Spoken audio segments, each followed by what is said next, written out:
The Hudson River didn't rush that night. It moved with the patience of something that had seen too much to be surprised anymore. Cold air pressed against the city, and the lights of Manhattan trembled on the water like nervous thoughts refusing to settle.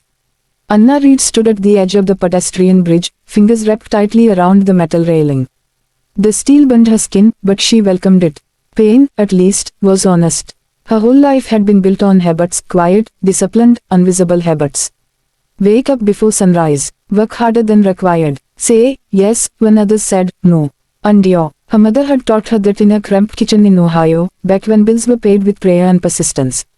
Life listens to what you do every day, her mother used to say.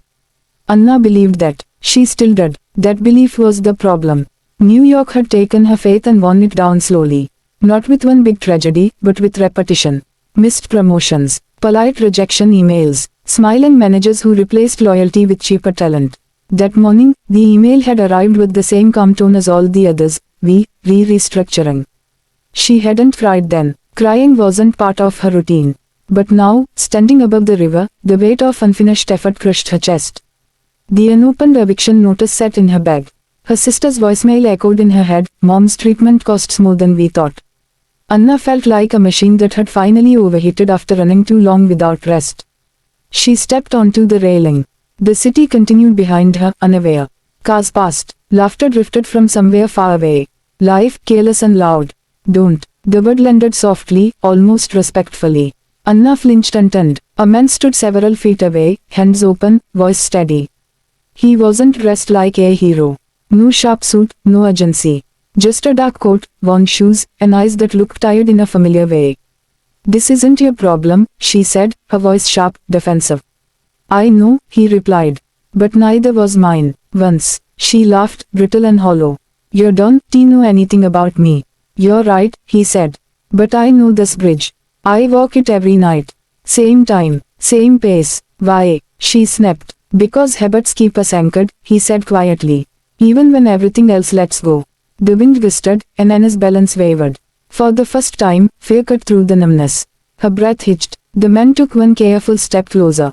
"People think this moment is a decision," he said, nodding toward the river. "It's not. It's a routine that finally went too far." Her legs gave out. She slipped down from the railing, collapsing onto the cold concrete. Her body shook, not with sobs yet, but with the release of holding on too long.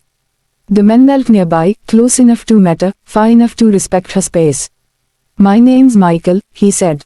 "And tonight, your habit of surviving brought you here instead of there." Sirens wailed somewhere distant. The river kept moving, and for the first time that night, Anna stayed. Anna didn't know why she returned to the bridge the next morning. Her body just moved. Same coat, same hour, same steps, habit. The city looked different in daylight, less forgiving, more honest. The river was no longer black, but steel gray, wide and unbothered. Anna rested her hands on the railing, heart pounding, half afraid the night had been a dream. Then she heard footsteps. "Coffee?" the man asked. Michael stood beside her, holding two paper cups. No surprise in his eyes, only confirmation, as if he'd expected this moment all along. "You came back," he said. "So did you," Anna replied. They stood there sipping cheap coffee, watching commuters rush past without seeing them. Michael spoke first. "I come here every morning now," he admitted. After a long time of not wanting to wake up. Anna looked at him. "You too," he nodded. "Different year, different river, same edge." That was how it started, not with rescue, not with romance, but with repetition. Every morning, the bridge, coffee, silence that slowly learned how to speak. Michael listened without interrupting as Anna told him everything, the layoffs, the debt, her mother's illness, the humiliation of trying so hard for so long. He never offered empty encouragement. Only this, "Show up tomorrow." A week later, he offered her work. Not charity, not a miracle, a job organizing records at a private foundation. Temporary, modest pay, clear expectations. Anna said yes, and treated it like survival depended on it. Because it did. She arrived early. She stayed focused. She repeated the habits that had once exhausted her, but this time, they finally landed somewhere solid. Months passed. One afternoon, Anna overheard staff whispering. "Did you know what? That Michael Grant, the founder, started this place." "Wait, the Michael Grant." Her breath caught. That night, she confronted him on the bridge. "You're him," she said. "Grant Co., the CEO." The billionaire. Michael didn't deny it. I never hid it. You just never asked. Why? Her voice trembled, not with anger, but disbelief. Why stop me that night? He looked out at the river. Because no one stopped me once. I promised myself I'd build a habit of noticing. He told her everything then, how he'd built his company from nothing, how success didn't silence the darkness, how the same discipline that made him rich nearly destroyed him. The walks, the bridge, the rule, if I show up one more day, I win. A year later, Anna stood on a stage at the Foundation's annual conference, now its youngest director. The media buzzed about her rise, about Michael's quiet mentorship. But Anna knew the truth.